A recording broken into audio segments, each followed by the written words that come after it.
Postseason is almost here. Cubs are in Pittsburgh for their workout day before tomorrow's do-or-die NL wildcard game. So do we know who Joe Madden will write into his lineup tomorrow night? We'll discuss, plus USA Today's Bob Nightingale, CSNChicago.com's Patrick Mooney. Join us with the latest from Steel City. Man, the Bulls preseason tips off tonight. They welcome the Bucks. You can see that tonight here at 7. Meanwhile, Derrick Rose won't be there, and Jimmy Buckets says the team lacked leadership. CSNChicago.com's Vincent Goodwill checks in with all the latest. And the Bears enjoying their first off day after a win. Could more W's be coming on the horizon? And the referees hand the Seahawks a win after the miss, an obvious seldom call penalty in the end zone. So how will this league fix another mess? That and more today. Sports Talk Live rolls right now.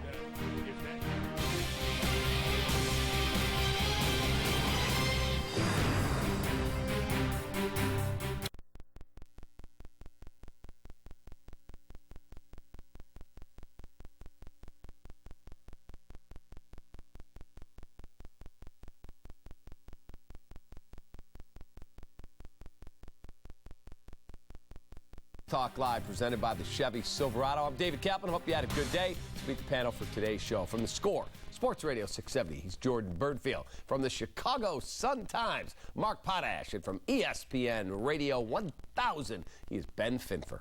All right, we are about 24 hours away, just a little more. Cubs and Pirates will tee it up at PNC Park. Jake Arrieta will get the ball, and the Cubs will battle against Garrett Cole. Okay, you've been a lifelong Chicago Cubs fan. How excited are you? Are you nervous? And what's your take on this pitching matchup, which is a dandy? Can't I get nervous when my kids leave the house? This is a baseball game, so I'm trying to treat it like that. But I don't know when it comes time to it if I'll be able to keep that emotion settled. But I think I speak for a lot of Cub fans regarding this postseason when I say it would be great if they won. It won't be the end of the world if they lose. Just don't make it hurt. Don't leave us with an off season of wondering about a 4-1, lamenting a 4-1 lead in the ninth inning that they lose, or a 3-1 series lead. Just don't make it hurt. We're all looking forward to next year. We know there are better things ahead. I asked Ben this today on the radio. If I told you I can guarantee they win, but you have your choice, 1-0 in dramatic fashion, or they win like 8-0, 8-1, what would you take? Oh, 1-0. But as long as I was alive to see the end of it. Yeah, I told you I'd go for the blowout. I want a nice, easy win where you could take Arrieta out a little early, save him for the Cardinals. But if you're guaranteeing me a win, I don't care how it happens. I just want them to win the game. And I think Mark's right that it won't be the end of the world if and when they don't win this thing. But this team is good enough to win the World Series, which we did not think at the beginning of the year. But 97 wins, Jake Arrieta going the way he is, I'll be very disappointed if they don't win at all. Yeah, I mean, I think that tomorrow's game, if they win, doesn't matter how they win, as long as they win. But I think that it would be really disappointing to have won 97 games and to be done like that. I think that with Arrieta on the mound, the second half that he had, the extraordinary run that this guy is on. I mean, there's no pitcher that you would pick in baseball other than the one that the Cubs have going in this one game tomorrow night. Agreed. So I think it hurts a little bit more, frankly, if they lose with Arrieta, given the run that he's on. Now, that doesn't mean that it wasn't an incredible season. They deserve a ton of credit for what they did. But you couldn't pick a better scenario for them in a one-game playoff. I think the Cubs are better equipped, at least mentally, for a 7-game series with the Cardinals than they are for this one game. I think this is going to be a huge game because I think it's going to be, it's like a Game 7. I think that changed everything. I asked Todd Hollinsworth last time I was here about how he feels the Cubs will do in a clutch situation, a pressure situation. He didn't think it would be a big deal. I buy that for a 7-game series. I think they will adjust for one game. If the Cubs get more than 3 or 4 hits, I'll be honest, I'll be surprised because the way I saw this team play in the last week, even though they played well and won, I just see them kind of tensing up in a pressure situation. Oh, come on. And not doing as well. I think this is a much more difficult situation, one game, than a 7-game series will be. Well, they get 5 with the Cardinals, then you'd get 7 NLCS, NL World Series, whoever's alive. Yeah, if necessary. Yeah, whoever's alive. We don't know how, and again, Arrieta's been great. We don't know how he'll respond to a playoff situation. Garrett Cole's at least pitched 2 playoff games against the Cardinals, a team that's tough to beat. You know, that's a little bit of an advantage. So I'm not saying that they will lose. I'm just saying I think this is just a very difficult situation, that I'm not sure how they're going to handle it. All right, let's go back to PNC Park in Pittsburgh. That's where we find the great national baseball writer from USA Today. He's our friend Bob Nightingale. Bob, this is an interesting place for the Cubs to be because no one coming into the season saw a 97-win team, and all of a sudden there's a team sitting on the verge of a historic run if they can get through this thing. How do you handicap tomorrow's game? Yeah, I think it's almost a coin flip, Cap. I mean, you're talking about Arrieta, the hottest pitcher on the planet. But here's Garrett Cole, one of the most competitive guys you'll ever see. And like you talked about, he's got postseason experience. Arrieta doesn't. He's at home, very comfortable. And I think he wants to show the world, hey, I'm a stud pitcher too. It's not just Arrieta. When you look at Arrieta and you look at the Pirates, do you think they change their game plan tomorrow night to try and beat him, swinging earlier in the count, maybe bunting more, or nope, same way they're going to try and attack him? If he makes his pitches, he makes his pitches. Yeah, I do believe that. I think they'll try some bunts. I think they'll do something different because what's happened so far hasn't worked.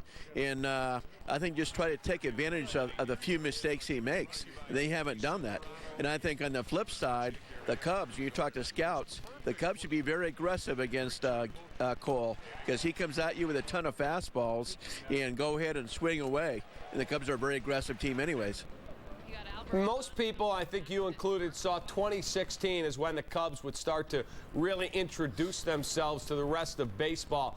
Did you look at it at all at the start of this year and think it could come quicker than we thought to this level? I mean, I thought, to be honest, they had a chance for second wild card spot, but I was thinking, like 84 wins, 85, 86, something like that, not 97. And it's a shame that, the 3 best teams in baseball, that just one's going to advance to the LCS. One's going home after tomorrow night, and 5 days later, the other team's going home. So how do we fix the whole setup? Is it play 3 day-night double dips throughout the season, end the season 3 days earlier, and play a best 2 out of 3? How do you fix this thing? I mean, you could do a best of 3 and no off days. The problem is you can't penalize a division winner. In this case, St. Louis Cardinals won the division. Their last game was on Sunday. They don't play again until Friday. You're already talking about a 5-day layoff. You really can't go further than that, or else it penalizes a team that wins the division. Defensively, it looks like, we don't know yet the lineup, but it looks like Castro will be at second, and Listella will be at third, and Bryant in left, and Schwarber in right. Do you like the Cubs lineup if that's indeed what they trot out? Yeah, I do. If you're talking about some strong defense in the infield and some power bats, obviously, in the outfield. Let's be honest, whatever they decide to do, they're going to have a better defense than the Pirates. Pirates led the world in errors, and at first base, Pedro Alvarez has already made 22, 23 errors, by far more than any first baseman. So do you have a pick on this game? You look at it, 2 great pitchers. We know defensively the Cubs have the advantage, but the Pirates are at home. How do you see this thing going? I think it's slight advantage Pirates just because they've been in this situation. This is the 3rd straight year. Like you said, they're at home. And last year they didn't have Garrett Cole. This year they do pitch that wild card game. So I give them a slight edge just because of the bullpen. Pirates have one of the best bullpens in baseball. And if Arrieta and Cole, go 0-0 during their part, the bullpen will step up. And that's why I like the Pirates barely. Appreciate the knowledge. Look forward to seeing you on the road. Look forward to it. Thanks, Scott. Thanks, buddy. This season, Arrieta has gotten stronger the longer a game goes on. Check out Stat of the Day, driven by the Chevy Silverado. First time through the lineup, opponents are hitting just $160 off Arrieta with 4 home runs, 17 walks, 88 punch-outs. Second time, average jumps to 211, 14 walks, 77 strikeouts. But the third time opponents face him, their average drops down to 190 with a 254 on-base percentage. And on the rare occasion that Arrieta faces a batter for a 4th time, they're only hitting 115. All right, we've talked a lot about Jake, how good he is, but people don't realize how really good Garrett Cole is. I think Garrett Cole's great. He posted a 2.13 ERA against the Cubs this year. So, I mean, you're talking about a guy that pitched great against them, and in the game which the Cubs could clinch on that Friday a couple of weeks ago, I mean, Garrett Cole was outstanding. I think the key for the Cubs is to try to wear him down. And I know it's easier said than done because this is a great pitcher. But I think if Garrett Cole is pitching in the 8th inning tomorrow night,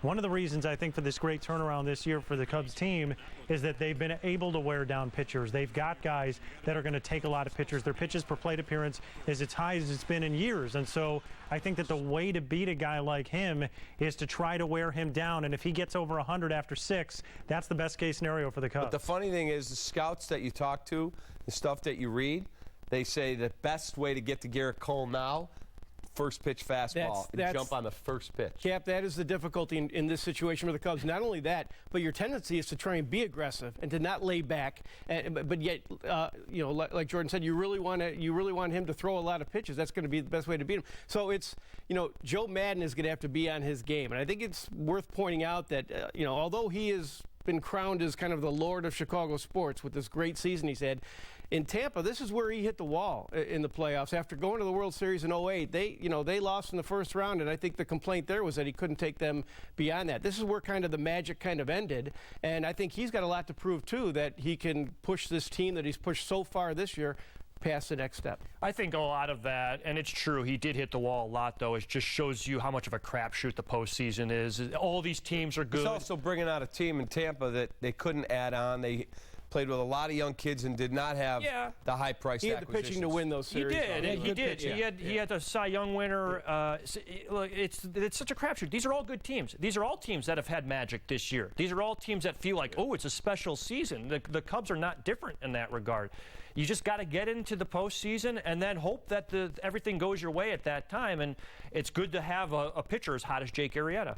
I think that one of the things that Bob said, and I agree with him, is you don't want to get into a situation where it's 0-0 in the 9th and you're putting their bullpen against the Cubs bullpen, because I think that's advantage Pirates. That's why I still think... You might go to John Lester. Well, I mean, you might, and if you do, then that would... But, again, him coming out of the bullpen, as great a pitcher as he is, you don't know how that's going to go. So, you know, I really think that the key is to try to grind away. That's why I think... The lineup that Maddon puts together tomorrow is really going to be interesting. And, you know, we had Len Casper on our air this morning, and he was talking about the potential of Tommy La Stella in the lineup tomorrow night at third base. And I think that if you have him there, the argument for him is this is a guy that takes a lot of pitches. He grinds a lot of at-bats. I'm not saying he's a great player, but if he ends up with 3 plate appearances and he can see around 24 pitches in those 3 plate appearances, that's value in one game. Yeah, I mean, it is. That's nice if he can do that. I think we've spent so much time talking about La Stella or Chris Coghlan, and who knows, maybe one of those guys will end up having the big hit. He's got to worry about Rizzo, Bryant, Schwarber. I mean, the guys. Castro. These are the guys. They're all going to be in the lineup. There's a luxury here where he has to decide who his 9th hitter is going to be, or 8th, wherever he decides to hit him. But the main guys, we know who they're going to be, and I think La Stella makes a lot of sense, but I don't think that's the key to the lineup. Cap, I'm almost glad they're in Pittsburgh so they can avoid all the micro-analysis and over-analysis of this. Not that they can't kind of dissociate themselves or protect themselves from that, but on the other hand, I think that plays a factor, that this is such a huge game, such a big game for Chicago, and it's hard, you know how suffocating it was in 03? That's just starting now, and I'm almost glad they're on the road for this game. I think that might give them a little bit better chance, believe it or not. But, you know, I think this is just as big for Pittsburgh. I mean, they've been in the playoffs 3 straight years. It's time to put up or shut up for them. It is. They want to see if they can move on. Here's today's Jimmy John's freaky fast poll question. Who should Joe Maddon start at third base tomorrow night? Chris Bryant, Javi Baez, Tommy La Stella, Chris Coghlan, or the Cubs' top prospect? Yeah, funny coup. To vote, go to csnchicago.com. We'll have updated results throughout the show. None. Order Jimmy John's sandwich delivery today. Yummy good and freaky fast. Go to jimmyjohns.com. Bulls open up preseason tonight. The team will have more leadership on the court. So says Jimmy Butler, who told David Aldridge that leadership is something the team lacked in previous years. So who's he talking about? We'll get the latest from CSNChicago.com's Vincent Goodwill later. Bears finally got their first win of the season. Could more be on the way? And could there be more changes to the roster as the season progresses? Meanwhile, another Monday Night Football game in Seattle. Another controversial, ridiculous finish in the end zone. This time, the refs blatantly miss a little-known rule that could have cost the Lions their first win. How can the NFL fix this latest blunder?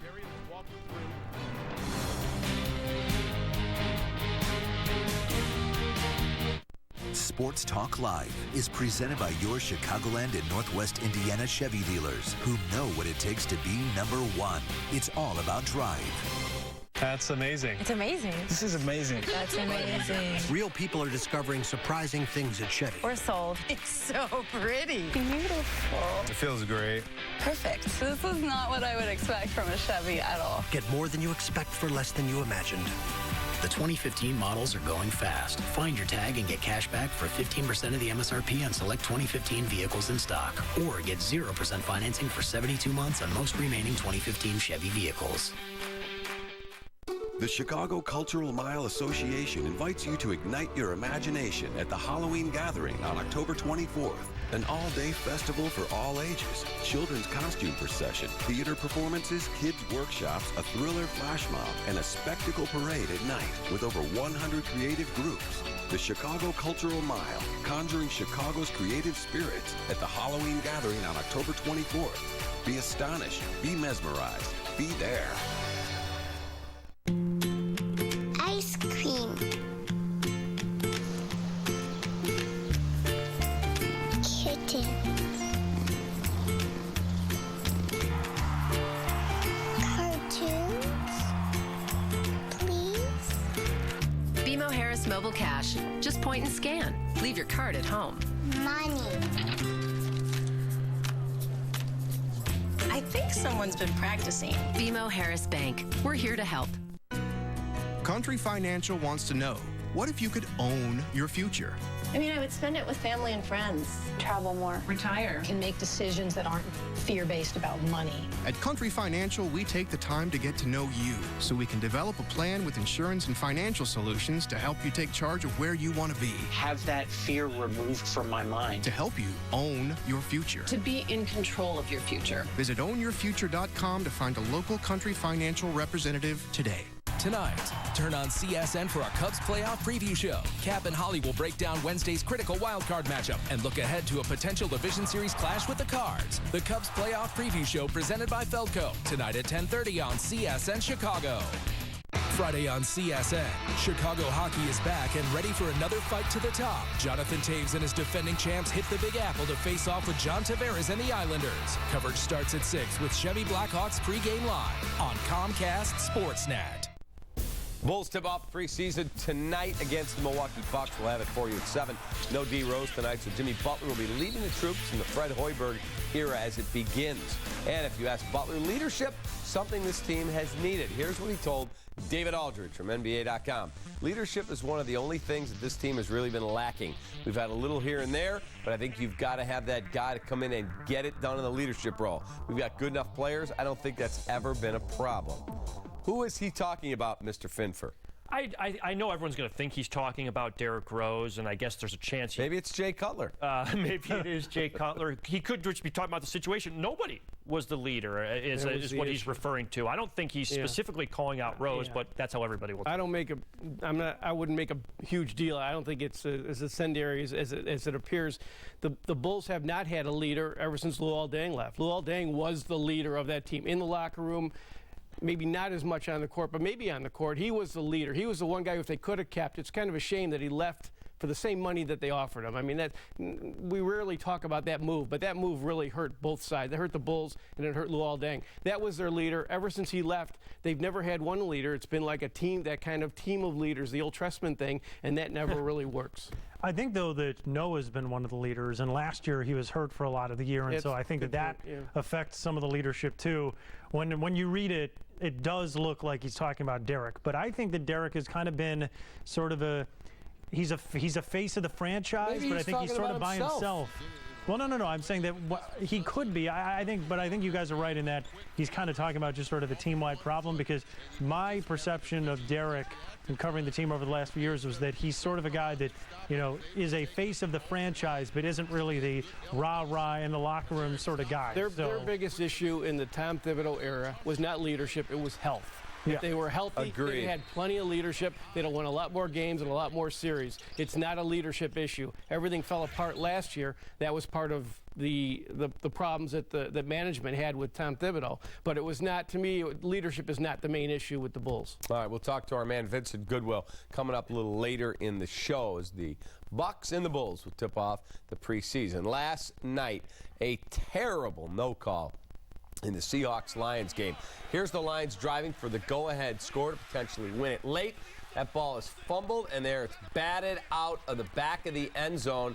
And that referee right there has no clue what the rule is and doesn't call it. And that ball should have gone back, according to the NFL, to the 1-yard line. First and goal, possession, Detroit Lions.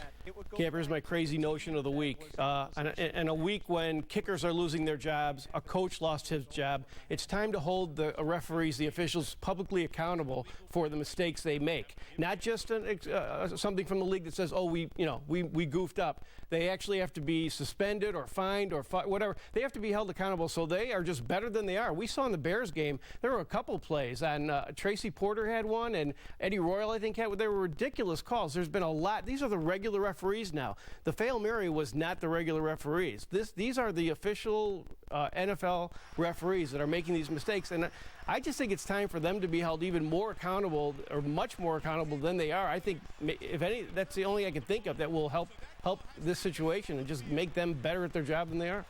This is the Hail Mary right there. They're calling that a touchdown. We remember that play.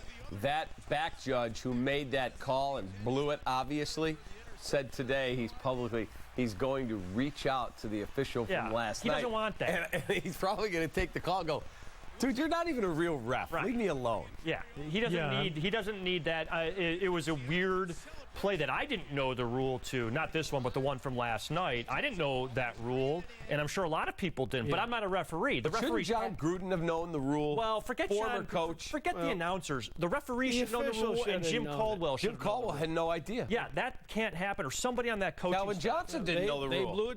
They blew it too. But the referee, the official, has to know the rule, and that's the problem. A league that is worth billions upon billions of dollars, they have to have a system where they could buzz down to the official, and Dean Blandino goes, hold on a second.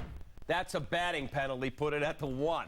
It's got to be reviewable. I mean, I think, though, that the NFL, like everything else, this will be a controversy for a couple days. We'll all say it was a bad call and they need to do something about it, and then nothing will happen, and we'll go back to our regular lives and watch football in droves next week, and nothing will go on. Because this is what happens in the NFL. Nothing ever really gets done, that we just complain about it for a couple of days. So that's really what's happening here. All right, we will get to watch the Bears against the Kansas City Chiefs.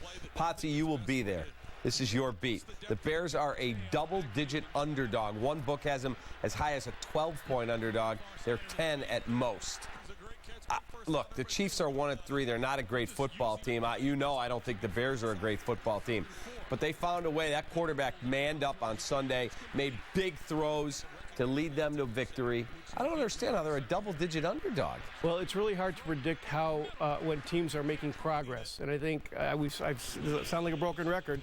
I think this team is well coached, much better coached than they were a year ago. And you never know, especially on defense, when they're going to make a significant jump. You're seeing signs already in the last couple of games where they're actually starting to make plays, and it looks like they have a playmaker in Pernell McPhee. That changes the dynamic of a defense. That changes. All of a sudden, other players become better if he continues to ascend. I hate to use a Tressman word, but if he continues to improve like that and make more of an impact, you don't know what's going to happen. So I'm actually fairly optimistic that the Bears. Of concepts we're using here. I'm actually fairly optimistic that the Bears, that the arrow is pointing up, and they're not going to be a playoff team. I don't think they are. You can never underestimate the mediocrity of the NFL. But I just think that they are making progress. And at some point, I think you're going to see, like I said, maybe not on offense because they got too many injuries, but on defense, I think you're going to see them make steps that's going to kind of, at some point, certainly fool the odds makers. I think we already have seen that progress. Even against Seattle, defensively, they were much better. And I think defense is the reason why they'll keep this game close on Sunday. I find it hard to believe they'll win it. It's really difficult to win in Kansas City. 10 seems like a big number, though, for a defense that's been much better. And Kansas City hasn't been all that great. Still see it's going to be difficult for the Bears to go there and win, though. I think that the number is a little bit surprising, but, you know, to your point, Mark, I think not only has Pernell McPhee been a playmaker, but I think Jarvis Jenkins has shown a lot on that defensive line, too. So it shows that the Bears' defense is starting to get better, but it is incremental. I mean, we're still talking about a team with a ton of deficiencies, and I think that the line reflects that. I mean, people saw that they beat the Raiders. The Raiders had the worst defense in the league coming into this game, and they almost won the game because they were able to get the pick of Jay Cutler. I mean, if Oakland is able to convert a touchdown instead of a field goal, the Bears probably don't win, and we're looking at an 0-4 team. So, you know, I think that the number reflects the fact that the Bears, for the most part, even though they are starting to come along a little bit, are still a football team that lacks a lot. The Chiefs are at home. They're competent in all three phases. I mean, they had like 460 yards and no touchdowns. They're well coached. You know, they're good on special teams, and they have a quarterback who is accurate. And against the Bears, that could, you know, that could be a problem. Let's talk offensive line. It's in flux a bit. Kyle Long is at right tackle. You've got maybe Matt Slauson at center. If it's not Hronis Grasu.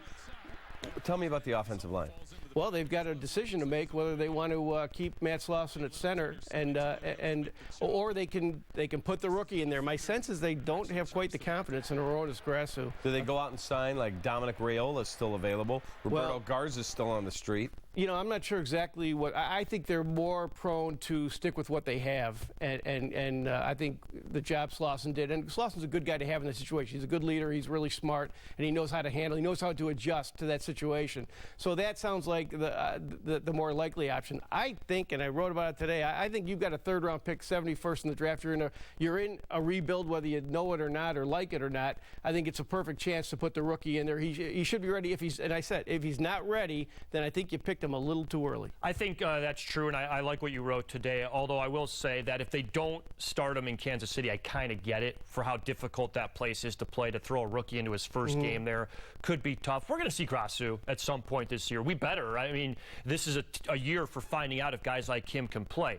It doesn't have to be this weekend. If they want to wait a couple weeks so they could really move some things around, fine. But at some point, we absolutely have to see Grasu. Maybe they don't look at it like this. I'm sorry. Maybe they don't look at it like this, but the games they might lose because they have a rookie at center are only going to more likely to give them a better draft pick than keep them from making the playoffs. The one thing about Grasu is he has not been active each of the first 4 games. So they haven't even really worked him into the mix yet at all. I mean, if you decide to play him on Sunday, you're going from having this guy not even active to play to starting in Kansas City, where, like you said, Ben, and I think you're right, it's going to be a tough environment for him to play at Arrowhead Stadium, where it's going to be loud in there. It could be tough for a first-time center to get all the communications down. I mean, that's a tough ask, frankly, from the coaching staff. So I think that he's going to have to come around a little bit, but you have to make a decision quick, because as Matt Slauson said yesterday, I need to know if I'm playing center or guard, because I need to be able to prepare one way or the other. I think that's the direction they'll go. Yeah, my guess is they've already made that decision, and Slauson's already been told. I'm not surprised that nobody else has been told, and I don't think we'll find out until Sunday. But, you know, it's too bad, because you'd like to be able to see them make some other changes. Dukas has not been real good at right guard. And 7 penalties doesn't concern you? You're right. And his blocking hasn't been great either to add into that. So you almost wish that they could keep Slauson at left guard and put a Mamame at right guard and maybe get Grasu in there at some point. But I think it's probably a little too soon for that. All right, Kevin Harvick had to win to stay alive in the chase, and he did just what he had to do. Meanwhile, Jimmy Johnson's dreams of a historic 7th championship ends in disastrous fashion. Scott Paddock joins us with the latest on the Sprint Cup, plus Patrick Mooney live at PNC with the latest on the Cubs. Next on STL.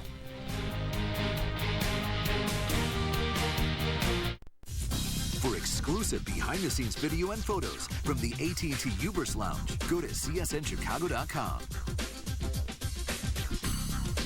Quiet on the set. Pick 73. What?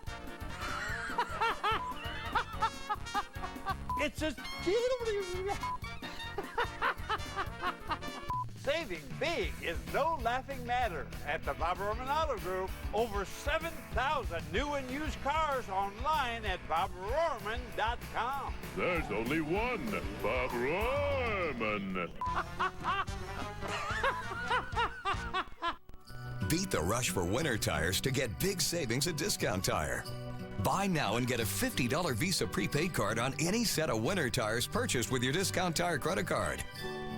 Thank you, Discount Tire.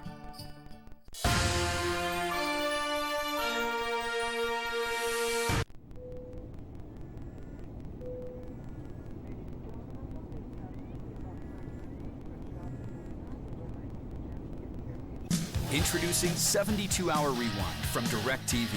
When you connect your DirecTV DVR to the internet, you can instantly go back in time and watch shows that aired up to 3 days ago. Catch up on shows you might have missed, even if you didn't record them.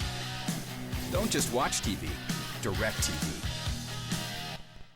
An important message for Americans in need of health insurance. If there's been a recent change in your life, you are eligible for immediate protection under the Affordable Care Act. If you're uninsured because you missed the enrollment deadline, we can help. To get the protection you need, you can visit the Healthcare Exchange and spend hours exploring your options. Or you can make a single call to Health Markets and let us do the legwork for you at no cost or obligation. Health Markets Insurance Agency searches thousands of health insurance plans on the exchange and off from more than 120 leading companies like United Healthcare, Humana, and more. We'll find you the right insurance coverage and guarantee the lowest price for plans we offer. And if you qualify for a government subsidy, we'll make sure you get the tax credits you deserve. Talk to us on the phone or meet with a local licensed representative. Why pay more than you have to or risk going without the coverage you need? Put our free service to work for you. Call the number on your screen now. Operators are standing by. Get the coverage you need. Call now. The Antro Roll Show, Tuesdays at 11 p.m. on CSN. Remember, still time to vote on today's Jimmy John's freaky fastball question. Who should Joe Madden start at third base tomorrow night? Right now, 48% are saying Chris Bryant. Meanwhile, I have more votes than Tommy LaStella and Chris Coughlin. Go to csnchicago.com. Final results ahead on the show. Let's go back out to PNC Park. Of course, we've been with there since 5 o'clock. CSNChicago.com's Patrick Mooney joins us live. Now, Moons, what do you think the lineup will be on Wednesday night? Is it Tommy LaStella at third or Chris Bryant at third with Coughlin in left?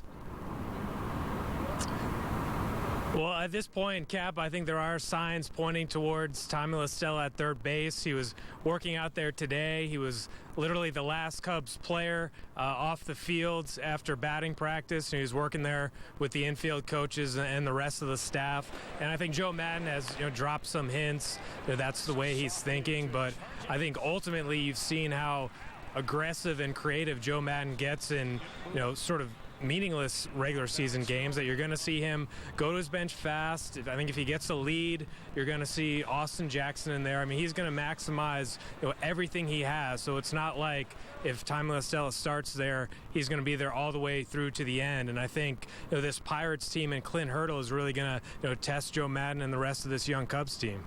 Moons, is there a chance of overthinking all this? It's just roll out your best nine and let's go. We got Jake Arrieta on the bump. Or how much analytics and all of this goes into the decision of who's going to play where?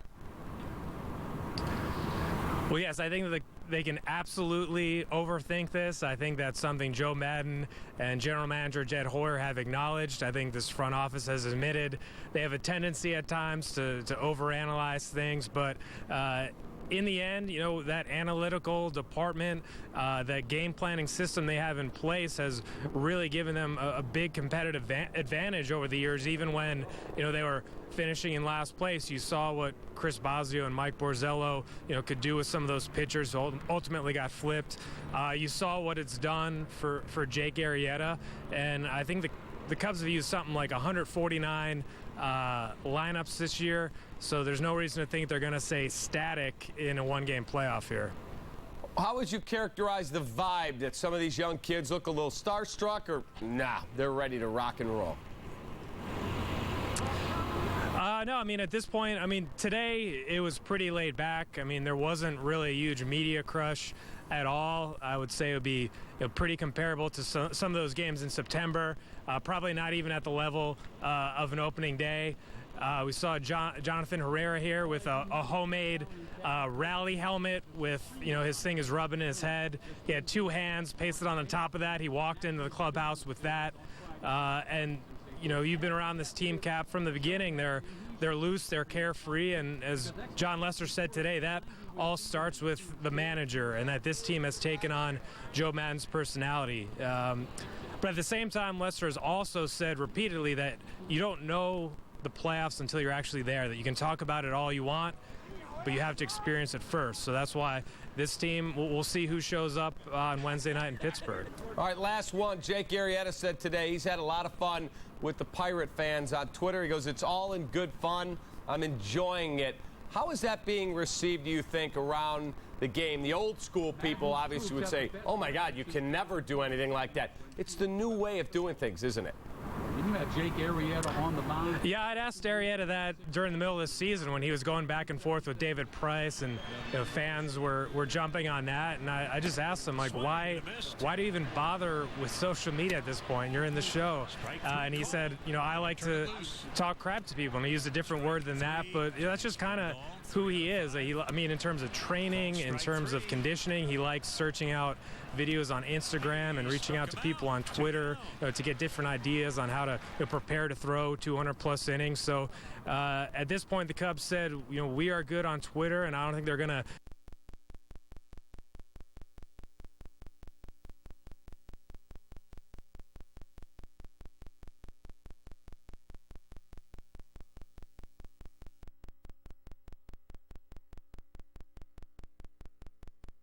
it's gotten him this far. All right, tell Jim Rose we said hi when you get done there. Thanks, Moons. Appreciate it, buddy. All right, guys. Take care. See ya. All right, last race of the opening round of the Chase in Dover on Sunday. Top 12 drivers advance. Defending Spring Cup champion Kevin Harvick needed a win or a lot of help just to make it out of this round. He decided to take matters into his own hands. Lap 248. He passes Kyle Busch on the inside, and that would be the last time Harvick trailed in this one. Harvick led the race for 354 laps. He's your winner at Dover. He takes the checkered flag, moves on to the next round. Kyle Busch finished second with Dale Earnhardt Jr. third. All right, let's talk Harvick with Scott Paddock, Chicagoland Speedway president. He needed a win. This guy is money. His nickname over the years is the closer because he knows how to finish and close races. I think a more appropriate nickname than that is a gamer.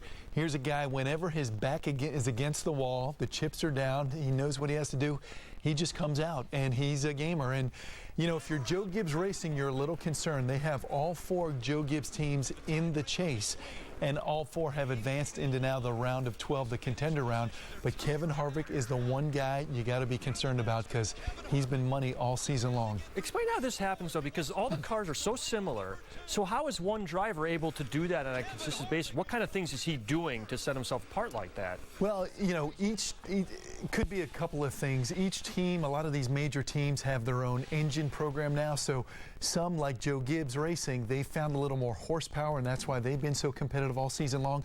I think in the case of Harvick, he's just been there. He's the guy who last year his back was up against the wall, and he found a way to win his first Sprint Cup championship. And I think he's calling upon the experience now as he's in these tough back against the wall situations. And I got to tell you, my money's on him to win this thing and defend his title. Scott, is this format done what people wanted it to do? Has this been a hit or a miss? I think it's been a resounding success because it's found a way, it's lured in the casual fan who understands a win and you're in mantra and understands a bracket-style NCAA elimination format. That's what it's done. So if you are consistent, you're going to advance to the next round. But even a guy like Kevin Harvick, look at him. He got off to a tough start at Chicagoland Speedway with a cut tire. He ran out of gas with 3 laps remaining in New Hampshire. So he still got a shot by winning. And so it's rewarded drivers who go all out and win races. Jimmy Johnson's in the green room says, I had one bad race and I'm out. He's not happy. No, and that's what's interesting is if you take the approach of I'm just going to go for a consistent top 10, top 15 in this first round, that might work for the first 2 races, but then look what happened to Jimmy Johnson. You can't foresee the unexpected, and in this case, it was literally a $5 part on the rear axle that broke, a seal on the rear axle that cost him to lose 36 laps in the race. So that's an argument that you got to go for the win every time out because in his case, he's conservative, top 10s the first 2 weeks, and then bam, you look what happened in day 3. Does Matt Kenseth win because of that? Didn't this all start from him winning when he never won a race? Or I mean, does he win more? I know he's won more now. Does he win more now because of this format?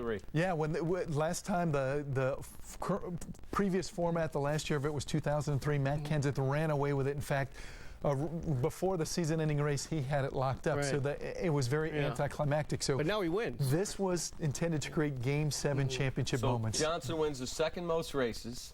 He has one bad race, and he goes, "That's ridiculous." Yeah. Well, it's like a first-round playoff seed. Like Notre Dame choking in the NCAA tournament. Ouch. But think about a #1 seed in the NFL going into the playoffs, right? They've had success all season long. A #1 NBA seed, you get knocked off in the first or second round. That's what happens in these championship moments. All right. And who else can win it beside Harvick? I would put Kenseth in that category. I'd put Kyle Busch in that category. Any of the Joe Gibbs racers. I'd put it between Gibbs and Harvick right now. And so now we start the next round. Between Kenseth and Harvick? Kenseth, Kyle Busch, and Harvick. Those would be my top Kyle three. Busch and Harvick. Yep. Who'd you add to that mix? Would you put anyone else in that? No, I would go with those you go with three. those I two? had Harvick in our picks last week. That's right. What about Jeff Gordon?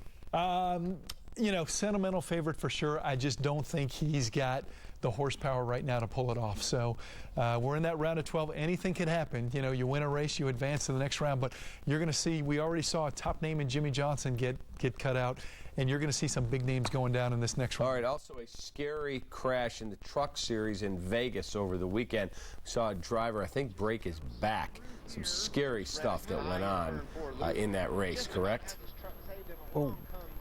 Right into the wall head first. Yeah. That's the tough part when you're going these speeds. These trucks will hit about 175 miles per hour. But, the good news is that there's such an emphasis on safety these days, whether it's the safer barriers or whether it's the head and neck restraint systems in the car. So,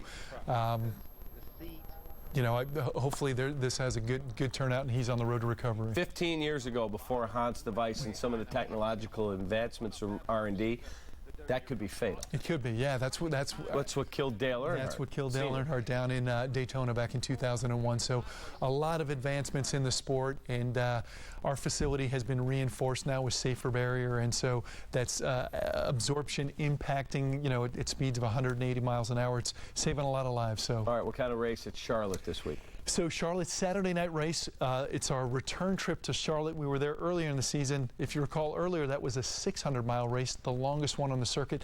This is a 500-mile race. So whereas before it was all about creating a durable race car that could hold up under those endurance circumstances, teams are going to be going a little more lean with their setup, going for horsepower. So I'm going to go with... who did I go with this weekend? I'm taking Matt Kenseth. You're taking Matt Kenseth. I think I've got Kyle Busch, if I'm not mistaken. You took Harvick. Did I take Harvick? Okay. Well, he's a safe bet. So I think you're going to see some exciting racing. And I think I'm leading. I think you might be leading. So, and I think drivers are starting to say they saw what happened to Jimmy Johnson. They don't want to take a chance in the third race of this round, and so they're going to be going for the win this weekend. All right, thanks for being here. Thank you, Ken. That's our guy, Scott Paddock. Fred Hoiberg makes his NBA head coaching debut tonight as the preseason opens for the Bulls. What can we expect to see out of his offense?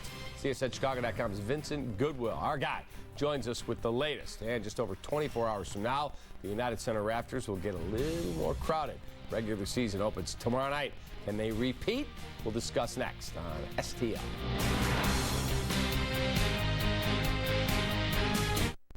It's no surprise how the beautiful season of fall got its name, especially for property owners when leaves fall by the millions. But the incredible Cyclone Rake can end the back-breaking work of fall cleanup by vacuuming all the leaves and debris that litter your property. And now through this TV offer, you could try it for yourself for a full year, risk-free. The Cyclone Rake hitches to any riding mower and turns year-round property care into a ride in the park.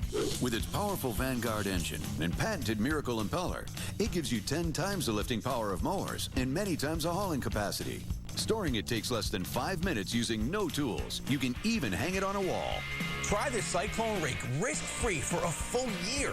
If you don't love it, send it back and we'll return 100% of your money, including shipping costs, both ways.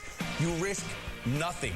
Call 1-800-807-2307 now for your free information kit and mention this promo code 15173.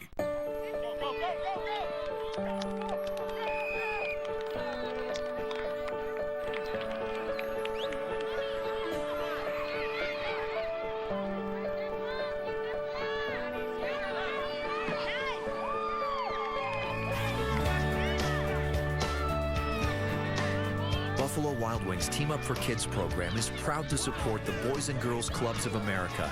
Join us at buffalowildwings.com/giving. Still haven't tried FanDuel's one-week fantasy football leagues? Over 1 million fans have already won money. Choose a league. They start at $1. Pick your team. Done. Winners get paid the next day, and there's no season-long commitment. FanDuel pays out $75 million a week. Get off the sidelines and get some. Try FanDuel today. We'll match your first deposit up to $200. Love it or your money back, guaranteed. Go to FanDuel.com, enter promo code YARDAGE2. That's YARDAGE2. Get a sneak peek at this week's game with Bears safety Antrel Roll all season long.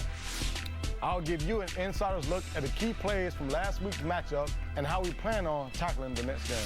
Tonight at 11 on Comcast SportsNet. The playoffs are here. Tomorrow night, get ready for the Wild Card playoff game with Cap and Holly on Cubs pregame live. Then, after the final out, flip back to CSN for live game reactions on Cubs postgame live. It's Wild Card Wednesday, starting tomorrow at 6 on CSN.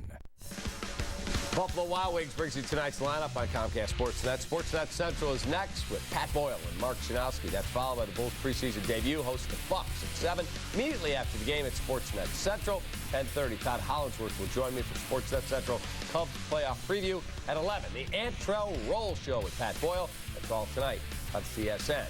For a preview of tonight's SportsNet Central show at the bottom of the hour, over to the news desk. That's where Pat Boyle is holding court. Good evening, Cap. Just over 24 hours to go before Garrett Cole and Jake Arrieta toe the slab in the Berg. We'll hear from a pair of the Cubs core 4. What the mood is like on this young team a night before the elimination game. And what could Joe Madden's lineup look like tomorrow night? We'll take a guesstimate on that. The Bulls open up preseason play, as you mentioned, against the much-improved Milwaukee Bucks. We'll have that for you on CSN, plus an update on the status of Derrick Rose when we go live to the West Side. And it's almost party time for the Blackhawks as they raise their 3rd cup banner in the last half dozen years. Then it's time to lather, rinse, and repeat. Cap, back over to you. Oh, yeah, exciting time in sports. Have a great show, PB. Yep. All right, Bulls open the preseason tonight. We go out to the United Center. That's where we find our man, Vincent Goodwill. Vincent, Jimmy Butler tells David Aldridge, we lacked leadership. Was that a shot at somebody or just stating a fact? No, I don't think it was a shot at anybody. I think it was an honest observation. I think when you talk about leadership, you talk about it comes in different forms. It comes from coaches, it comes from players, and it comes from example. And you don't have a lot of vocal guys on this type of veteran ball club. A lot of their leadership came from Tom Thibodeau. Derrick Rose, if you're tacitly implying that he's taking a shot at him, I don't think so. Derrick Rose is a quiet guy by nature. If Jimmy feels like there's a void that should be filled vocally, I think he's going to be the guy to fill it himself. How different are things for you? Let's take it from you looking at practice and being around camp and being around Hoiberg from a year ago with Tom Thibodeau there, and I know you came mid-season from Detroit, but how different is the vibe this year? I think it's a lot more optimistic. I don't think there's this dark cloud hanging over the players. You know, they know that the front office and the coaching staff are all on one accord, that you won't read any stories about any controversy going on between both sides. There won't be any discord. This is basically the honeymoon stage, and I've never been married before, Cap, but I heard the honeymoon stage is the best part of the marriage. What about you? Well, if you're happily married, and I've got one of those, you have the honeymoon phase all the time. So you just go home every night and go, hey, honey, it's great to be home with you. So let's hope that that's what Fred Hoiberg has for a long time here in Chicago. Before I let you go, do you expect the Bulls to look like a different team when people watch them when the season starts? And how quickly will we get to see this offense? I'm not sure how quickly we're going to see the Fred Hoiberg offense at optimum strength. I think because you have such a drastic change from where this team has gone over the past few years, even with a guy like Pau Gasol, who's versatile and was here last year and helped this team become a top 10 offense. I think it's still going to take a little bit of time. We didn't see this starting 5 together much last year, and we don't know what the starting 5 is going to look like when it comes together this year. So I think you'll see about 15 to 20 games before they actually work all the kinks out, assuming everybody's healthy and in one piece, basically. So I think you're going to see a little bit of time. I would not expect a fast start from the Bulls this season. I would expect them to sort of grow into the product that they want to be, come right around the All-Star break and then into March and April. If they get off to a fast start, it's all the more better, but I don't expect that this season. Appreciate the knowledge, Vincent. Update on Derrick Rose for us as we let you go. Derrick Rose is still Derrick Rose. I mean, nothing's happened. He hasn't gotten hurt again. He went to the doctor today. They haven't released any information about a follow-up appointment. His left eye is swollen shut, which is a general procedure after it happens after the surgery, and everything seems to be on point. We should expect him here opening night in a uniform and not in a suit. All right, appreciate the knowledge. Thanks, buddy. Thanks, Cap. All right, Blackhawks raised the banner on Wednesday night, trying to win their 4th cup in 7 years in this coming season. But, Potsy, it's going to be a very cool thing to see another banner go up, and they still have that core 6 guys to build around. Yeah, I do think it's going to be a great night. Tough to have it on the same night as the Cubs, but it's going to be a great night. But I will say it's very difficult to repeat in the NHL. I think the Hawks, like I said, they're going to struggle to make the playoffs, I think, in their division. And it's going to be a little bit of a transition. And, you know, they're going to, here's what the Hawks are going to need. They need 2 forwards and 1 defenseman to step up and become a core player. Not just like an Andrew Shaw type complementary player, but a Brandon Saad and above core player. If that doesn't happen, they will not contend. I don't think they will contend for another Stanley Cup.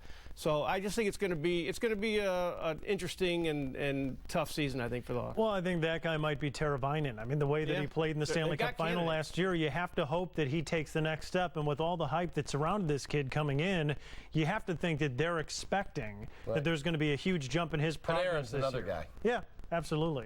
This is not about the Cubs, right? That we're talking right now. We'll get back. Oh, okay. No, it's going to be. I agree with Mark. It's going to be tough. They made a lot of changes this year, but they still have Taves. They still, for now, have Kane.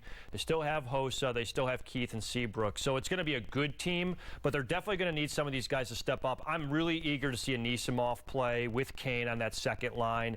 I'm eager to see what Teravainen could do a full season. I also want to see what some of these younger guys are going to be able to add to it. They definitely, though, need somebody to do something different this year. Don't you think it's also, things are different. Nobody has to have an enforcer. It's just they got a bunch of hockey players. Yeah, you don't need to have an enforcer, that's true, but you still need to have some physical aspect that they haven't had a lot of, and they've still been able to win over the last few years. They probably wanted Bickle to do that. He hasn't really lived up to it, but I think they're hoping some of these bottom 6 guys can do it. But they've had a lot of changes, and as we've seen in the past with players like Antoine Vermette last year, a guy I thought would be a perfect guy for Joel Quenneville to transition to his defensive philosophy, and even he struggled. He wasn't even active for some of the playoff games, and I think you're going to see that it's going to be tough for guys. You know, he expects you to be really, even if you're a good defensive player, you have to be that much more responsible defensively to play for Joel Quenneville. And I just think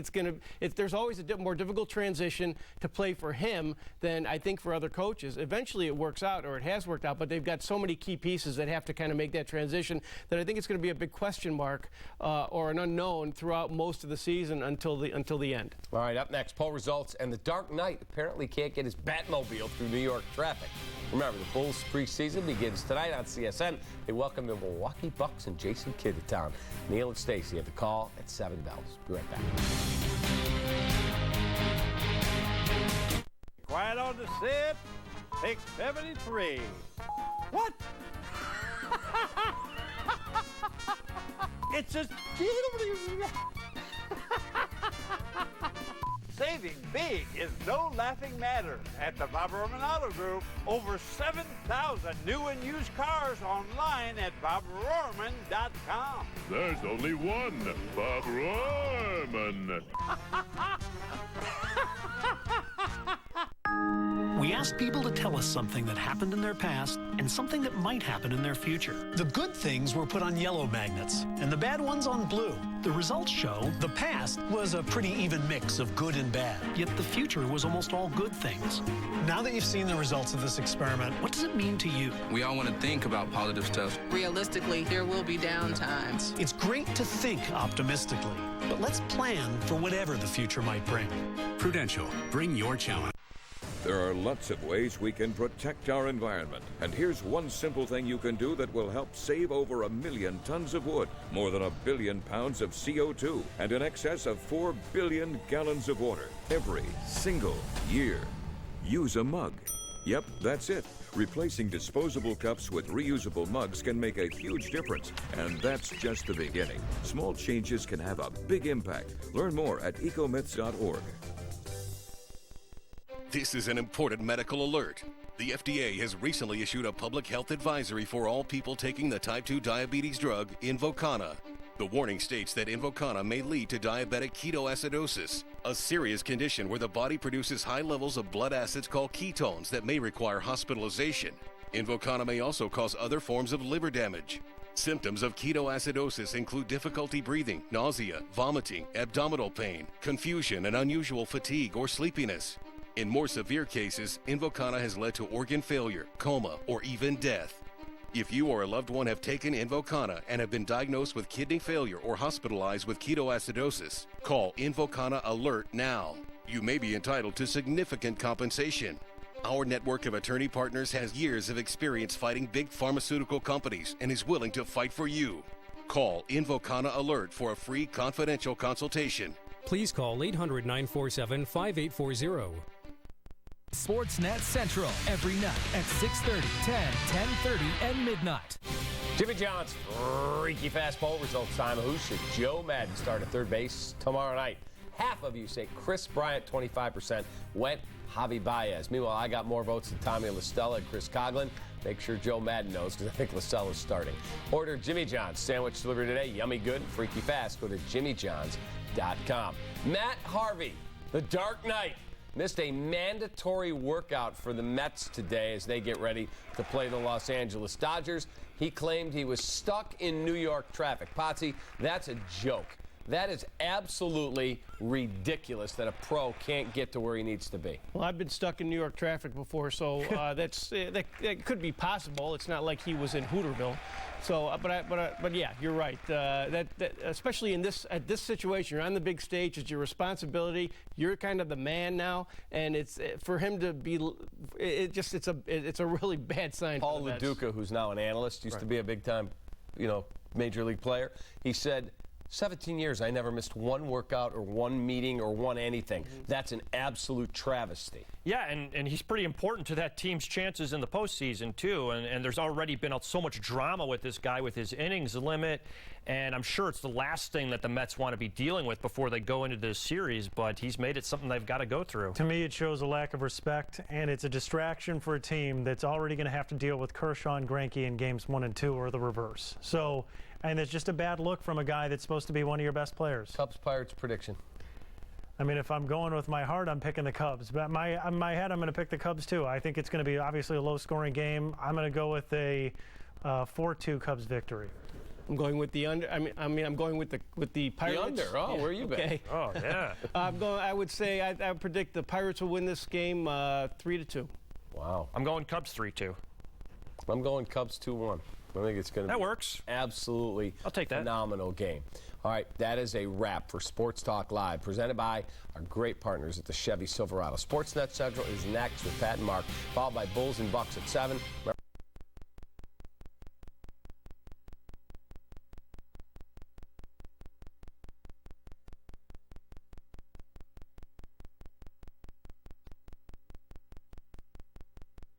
Tonight at 10:30.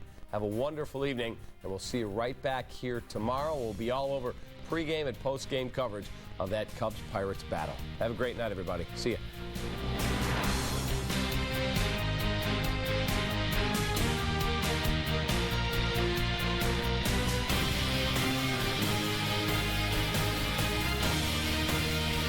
That's amazing. It's amazing. This is amazing. That's amazing. Real people are discovering surprising things at Chevy. We're sold. It's so pretty. Beautiful. It feels great. Perfect. This is not what I would expect from a Chevy at all. Get more than you expect for less than you imagined. The 2015 models are going fast. Find your tag and get cash back for 15% of the MSRP on select 2015 vehicles in stock. Or get 0% financing for 72 months on most remaining 2015 Chevy vehicles. I got a mortgage offer from the bank today. What? You never just get one offer. Go to LendingTree.com and shop multiple loan offers for free. Free? Yeah, could save thousands. You should probably buy me dinner. Papa's eating steak tonight. No. At LendingTree, shop and compare loan offers from top lenders, and in just 5 minutes, you could save thousands. LendingTree, the place to shop for money. I love date night. Yeah. Wow. Somebody's ruining it. Yeah. Well, you could leave if you wanted to. Number 17 at cheese. 13 at cheese. This year, our Freaky Fast in-store service will save customers over 8 million hours. Multiplied by average income per hour, $24.66. That's $212,196,217.50 saved each year for America. Is that right? Pretty amazing. We know you'll use it well.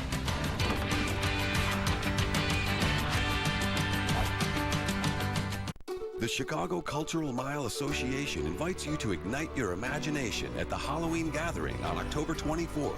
An all-day festival for all ages, children's costume procession, theater performances, kids workshops, a thriller flash mob, and a spectacle parade at night with over 100 creative groups. The Chicago Cultural Mile, conjuring Chicago's creative spirits at the Halloween Gathering on October 24th. Be astonished, be mesmerized, be there.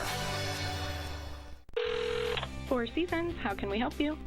It's the furnace! The old pile of scraps burning through my savings! Hurry! Remain calm, we're on our way.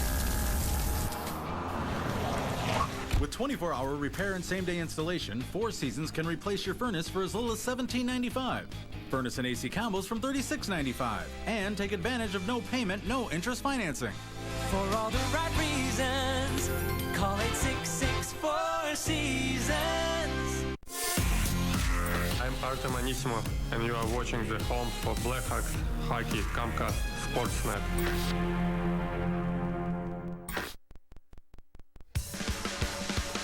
In just over 24 hours from now, the Cubs will take the field at PNC Park. This is from their workout earlier today. Getting ready for that win-or-go-home playoff scenario. We'll go live to Pittsburgh and set the table for the wild card showdown. What is up? Welcome to SportsNet Central, presented by Comcast Business. Mike Stein with Marcinowski. I am Pat Boyle.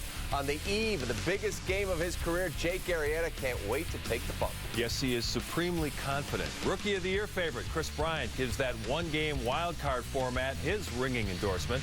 While it's game one of the preseason for the Bulls, they're still waiting on the return of their former MVP. I think we've heard that story before. SportsNet Central starts now.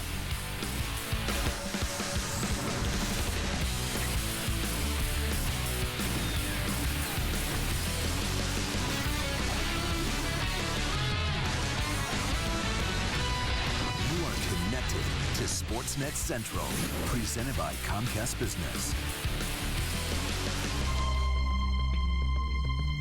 That music can only mean one thing. The hunt for October. Also a hunt for how Joe Madden will fill out his lineup card tomorrow. Kelly Carl joins us live from Pittsburgh. While Madden was quiet on the lineup, one thing for sure, Jake Arrieta goes to the bump with plenty of confidence, Kelly. He sure does, so much so that he's taking it to his Twitter account. He got up at the podium this afternoon, a big smile on his face, saying the Twitter trash talk was all in good fun this week, but his Twitter game is good as his game on the mound, isn't it right now? But in all seriousness, when it comes to the NL Cy Young candidate's approach to his first ever career playoff start, he says it's no laughing matter. This is why I've prepared as hard and as rigorous as I have for the past however many years for this game. This is one of the moments that you think about when you're training in the off season in early December. You think about pitching in games like this.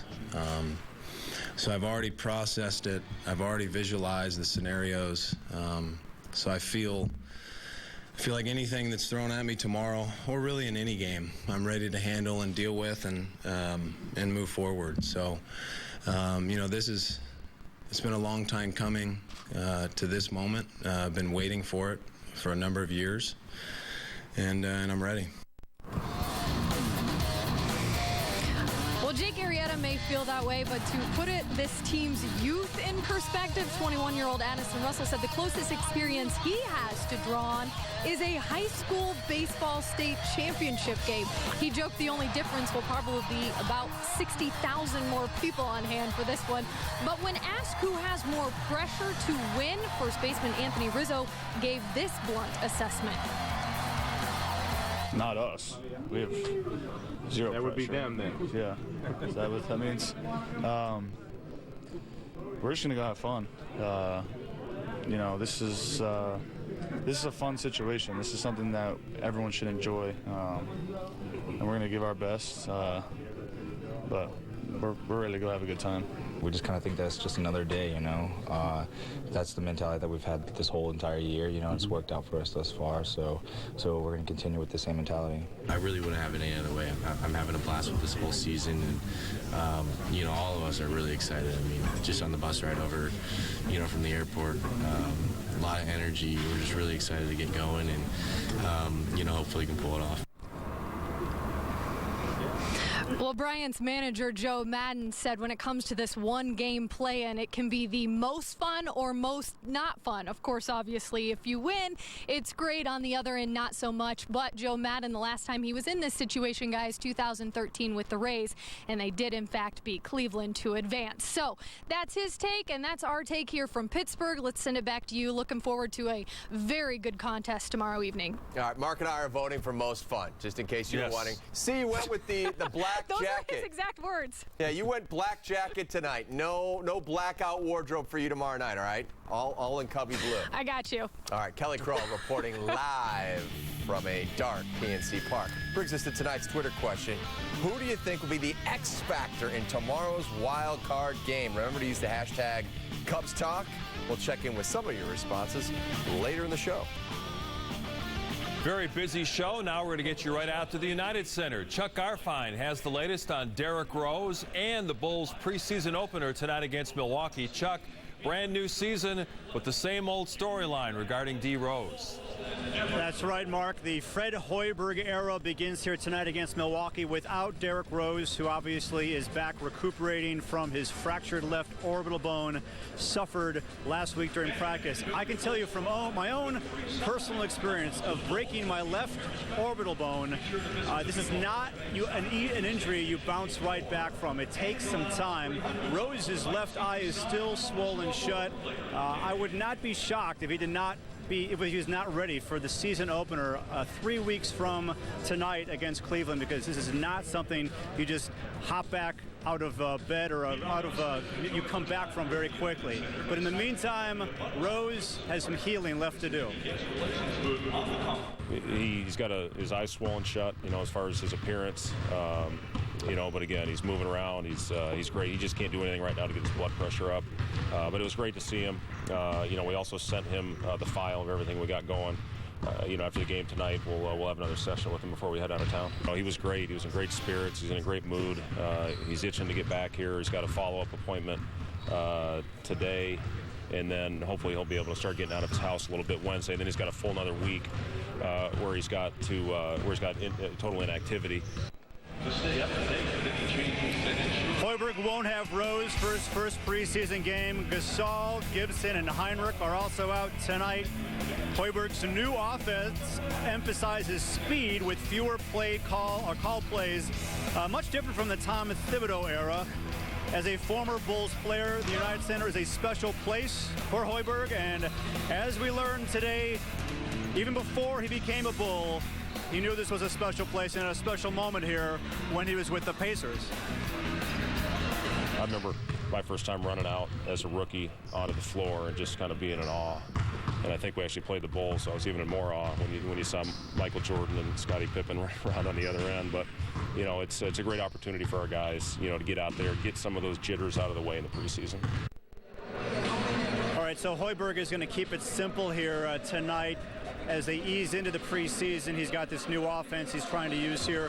Who's going to get a lot of minutes here in the preseason? We're talking Tony Snell, Doug McDermott, Etuan Moore. McDermott's not starting tonight. Hoiberg said before the game that McDermott will start the next game against the Nuggets. The Bucks' Jabari Parker not playing tonight, not playing the first 3 preseason games because of a torn ACL. He's coming back from that.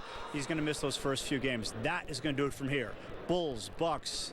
Preseason almost underway here on CSN. We'll see you at the top of the hour on Comcast SportsNet. Back to you guys. All right, Chuck, thank you very much. We'll talk to you after the game from the United Center. Well, one guy who is playing into the starting lineup tonight, Etuan Moore. After playing only spot minutes a year ago for Tom Thibodeau, Moore is just hoping to crack the rotation this season. The Blackhawks getting ready to raise another championship banner to the rafters at United Center. But after tomorrow night's party, the task turns to defending the title with a much different cast of characters. And our Cubs insider Patrick Mooney joins us from PNC Park. He'll discuss Joe Maddon's possible lineup and defensive alignment for tomorrow night's wildcard game.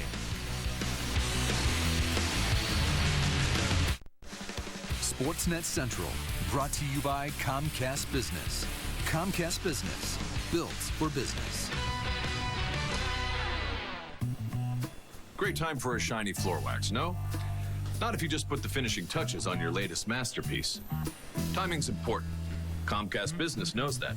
That's why you can schedule an installation at a time that works for you, even late at night or on the weekend if that's what you need, because you have enough to worry about.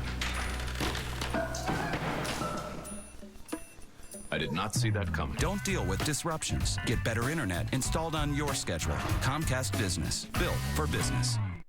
Do you feel trapped by your credit cards? $25,000 in balance now means your minimum payment could be $1,000 a month. Be late, and there go the late charges. I'm attorney Peter Francis Geraci. Consider eliminating with Jeff.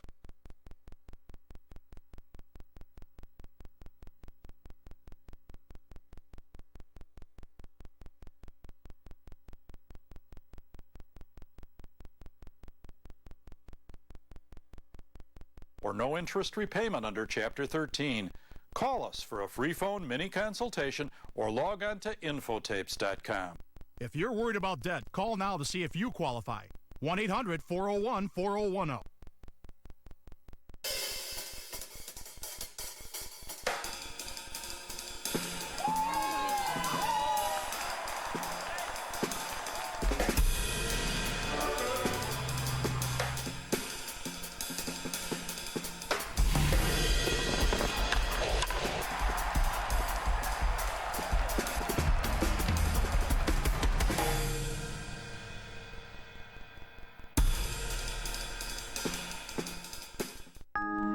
How much money do you have in your pocket right now? I have $40. 21? Could something that small make an impact on something as big as your retirement? I don't think so. Well, if you start putting that money towards your retirement every week and let it grow over time for 20 to 30 years, that retirement challenge might not seem so big after all. Prudential, bring your challenges.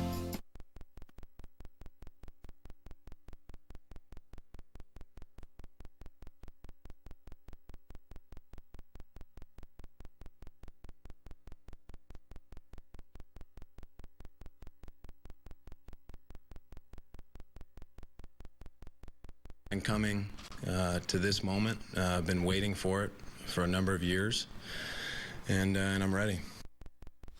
Well, there's no question Jake Arrieta will be ready for the big stage, coming off one of the most impressive second-half pitching performances in Major League history. The question is, will his teammates give him the run support and defense that he needs? And joining us now from Pittsburgh is our Cubs insider Patrick Mooney from CSNChicago.com. Patrick, based on what we saw during today's workout, it looks like Joe Maddon is going to start Tommy La Stella at third base with Chris Bryant in left field and Kyle Schwarber in right. Now, is Joe opening himself up for second guessing if that defense breaks down? No, I think Joe Maddon, the way he's pushed buttons and pulled levers all year, I think it's really hard to, argue against who, could be the National League's manager of the year. And anything Maddon does here, he's always has reasoning behind it. And if Tommy La Stella's at third base, maybe the geek department's telling him that the Pirates probably aren't going to hit the ball to third base, and that Chris Bryant has really shown exceptional versatility. He had played outfield in college, and I think you could argue reasonably that he's one of their better defensive outfielders, even though he spent almost the entire year at third base. And then if you look out at right field here, that's an easier place to play for Kyle Schwarber. There's not as much territory or ground to cover. So, but yeah, you're definitely right. If this thing does go wrong, it'll certainly give us a lot of fodder, for really the entire offseason. Well, we know that Chris Coghlan is a quality outfielder. He started for most of the season for the Cubs. Cogs was kind of salty last week, talking about the possibility he might be sat down for this postseason game. What do you think Coghlan's reaction is going to be to all this?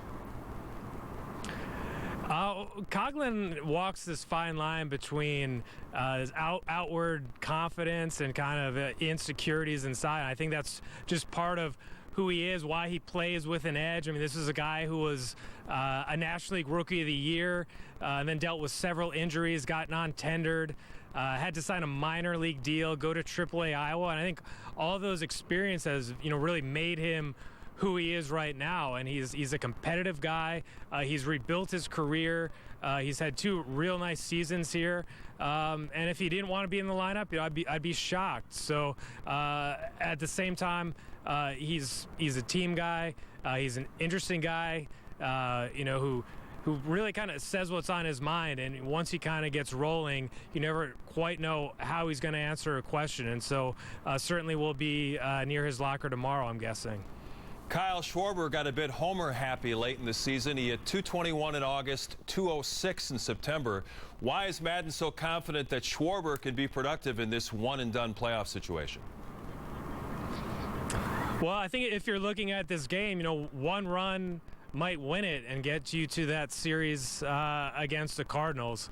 And, if Schwarber can homer, that might be all the difference that they need. And I think, they've shown a lot of confidence in Kyle Schwarber. They didn't really expect him to be here this year, much less putting up, I think it was 16 homers in almost 70 games. So you want his big bat in the lineup. So I totally see where Madden's coming from on that one. Well, Patrick, thank you so much for joining us. We can't wait till first pitch tomorrow night at PNC Park. And, of course, Comcast SportsNet will set the table tomorrow with a special 1-hour edition of Cubs pregame live at 6 p.m. David Kaplan and Todd Hollingsworth will take you through all the key matchups in studio with Kelly Krull reporting from Pittsburgh. Plus a saucer past the deep high slot. He shoots. Butterfly set. He follows up the rebound. Score! Duncan King! The Hawks take a 1-0 lead on the Lightning. And Saad escapes from the puck. Over the Lightning line left wing. Drop pass Richards. Closes it. Put it across. He scores! It's Patrick Kane with his first goal in the final. It's 2-0 Hawks with 5:14 left in the third. And this crowd can smell it for the third time in 6 seasons. It's 1 goal achieved. The Chicago Blackhawks win the Stanley Cup. That was a little less than 4 months ago, 114 days when the Blackhawks won the Cup on home ice for the first time in 77 years. Plenty of new faces take to the sheet for tomorrow night's opener. They'll get another look at hockey's holy grail, and then this new collection of Blackhawks will begin the quest to repeat. Luke Stuckmeyer has more. There is time for one more party before it's back to business on the ice. The Blackhawks will raise their 6th championship banner in franchise history on Wednesday, and that's a moment that will bring both reflection and closure. I think everyone's excited here, and tomorrow's going to be a fun night. Which try not to get too unraveled in the ceremony, the pregame stuff, but it'll definitely be special, but it's going to be a good test for us to start the season. Tomorrow's going to be a pretty special night. Training camp's been it's been fun, but I think the boys are looking forward to getting back into the swing of things and playing games that mean something in the standings and things like that. Once the banner is up, the challenge is, of course, once again, one goal. But starting fast this season is the way the Hawks want to get there. It's tough when you put yourself in a bad position late in the year. You want to get as many wins at the start of the season as you can, and because everyone's going to have their best hockey come, end of the season, playoff time. So you just want to get a head start, I guess. And of course, there are changes, new lines, new teammates, and new languages.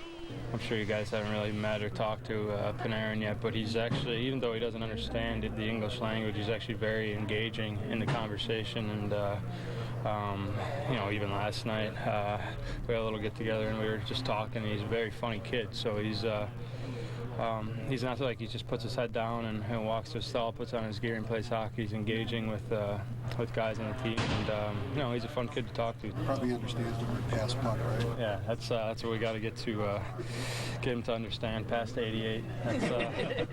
The red carpet awaits, covering the defending Stanley Cup champion Blackhawks. Luke Stuckmeyer, Comcast SportsNet. All right, Luke, it's time for Built for Business, presented by Comcast Business. This will be the Blackhawks' third banner-raising opener under Joel Quenneville. First one, October 10th, 2010. They lost that one to the hated Red Wings, 3-2. Back on October 1st of 2013, Hawks took care of the Capitals, 6-4. Mr. Overtime in the postseason, Brent Seabrook. He's not too shabby when it comes to these banner-raising games. Seab scored a power play goal in each of those contests. Comcast Business, built for business. Cubs look to have their own celebration on the north side in the not-too-distant future. That quest starts in Pittsburgh tomorrow night. We'll get Jake's take on the hostile Steel City environment. And Garrett Cole pays Arrieta a compliment ahead of their showdown. Then coming up in 12 minutes, Fred Hoiberg's first game as Bulls head coach. We'll hear from one of tonight's starters about Hoiberg's coaching style.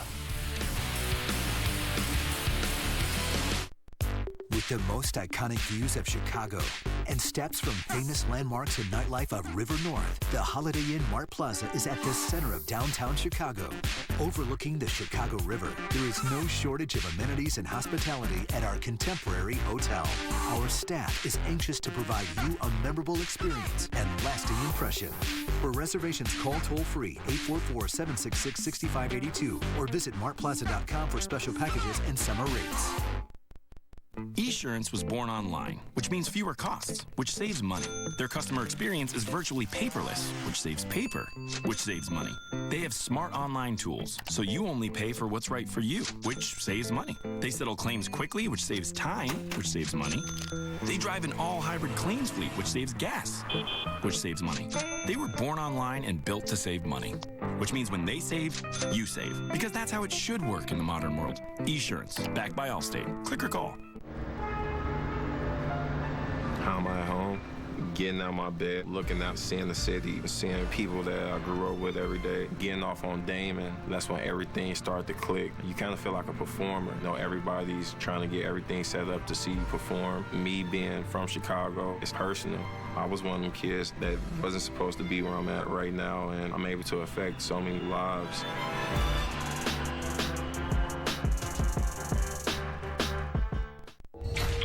It's that time of year. There's going to be a lot that scares you. Replacing your windows shouldn't be one of them. Call 866 for Feltco. Right now, get 2 windows for the price of 1, plus no money down and no interest until 2017.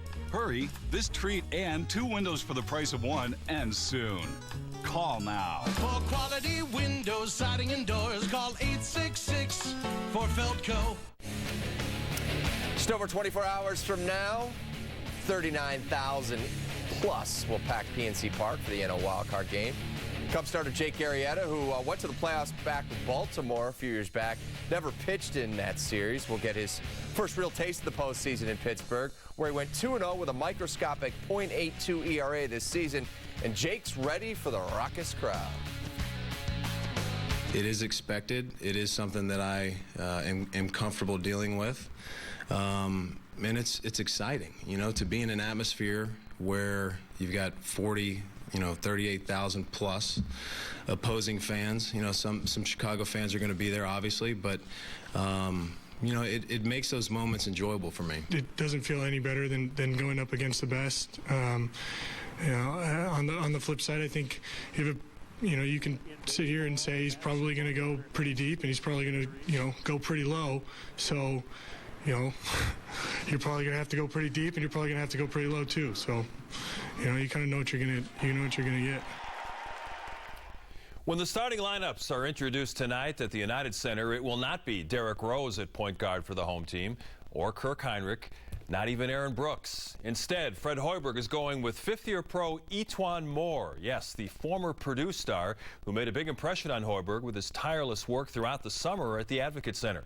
As you can imagine, Moore is very grateful for this opportunity. Anytime you got a coach that that notice your work and, you know, we have faith in you. It definitely makes you want to go out there, work hard, and it gives you confidence also. So, you know, I was happy to have the opportunity to go out and play. It's only been a week of training camp, but I know that you got a chance to meet with Fred in the offseason. What is his personal style like, his coaching style? You know, he demanded, you know, of course he wanted everyone to do the job and, you know, want to just have fun and enjoy the game. You know, that's the most important part. You know, if you enjoy the game, then you'll come out and do what you're supposed to do. You had a chance to play spot minutes last year, and it seemed like you did very well whenever you were on the floor. Did you use that as motivation during the offseason to know that, hey, if I get more minutes, I can really make a mark on this team? Yeah, most definitely. You know, from the times I went and played, like you said, it was spot minutes, so I always was hungry and eager to play more. So it made me work much harder in the offseason and more determined so I could have more success this year. You know, our analyst, Stacey King, is one of your biggest fans. Right. He's always saying they got to get each one more on the court. Yes. You know, Stacey's got a pretty strong following. Maybe he's got a little bit of juice in him. Yes, Stacey, my friends at home and my family always tell me, Stacey King always saying good stuff, you know, so every time I see him, I always thank him. Too big, too fast. Oh, no, wait a minute, that's somebody else. Jake Arrieta will be front and center if the Cubs beat the Pirates tomorrow night, but which other Cubs player might play a starring role? Your Twitter responses when SportsNet Central returns. Leaves, falling by the millions. Even the most cutting-edge technology can't stop them, but it can help you clean them up. Technology like the Cyclone Rake. 6 high-tech innovations built into this powerful workhorse are found only in the Cyclone Rake, like their JetPath vacuum system. It's aerodynamically designed without sharp edges to create maximum airflow and tremendous suction power that virtually eliminates clogging. And here's the patented Miracle Impeller. It helps generate 10 times the lifting power of a regular mower. Check out this beast, a commercial-grade Briggs & Stratton Vanguard engine. Best of all, it folds flat in 5 minutes for storage almost anywhere. It even hangs easily on a wall. The Cyclone Rake is covered in patents, making it the world's most advanced machine for easy property cleanup. To learn more, call 1-800-811-5962 for your free information kit and mention this promo code 15194. Call now.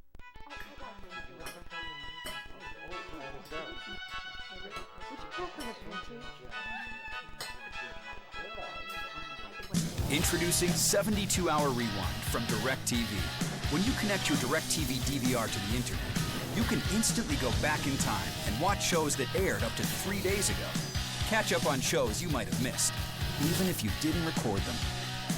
Don't just watch TV. DirecTV. Ah, the colorful leaves are falling, and the temperatures will soon follow. At Blaine's Farm and Fleet, we're all set to help you get your home buttoned up tight for winter. Right now, pick up this portable electric heater from King Electric. It's only $34.99. Save on a 16-pack of Rayovac AA or AAA batteries. Your choice, $5.99. And a 5-window indoor insulator kit from 3M is now just $9.99. Genuine value. That's Blaine's Farm and Fleet.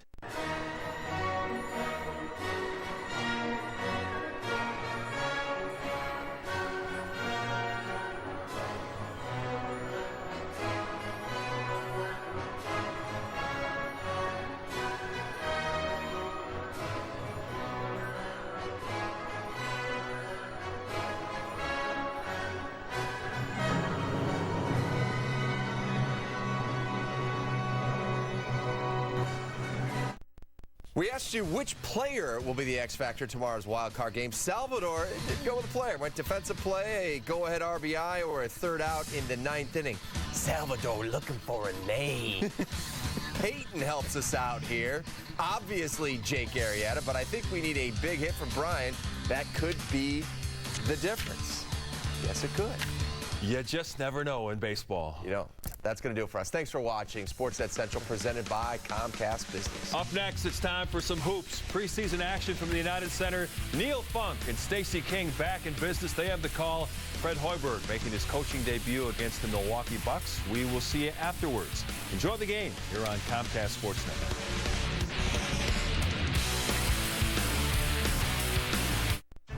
I just had a horrible nightmare. My company's entire network went down and I was home in bed unaware.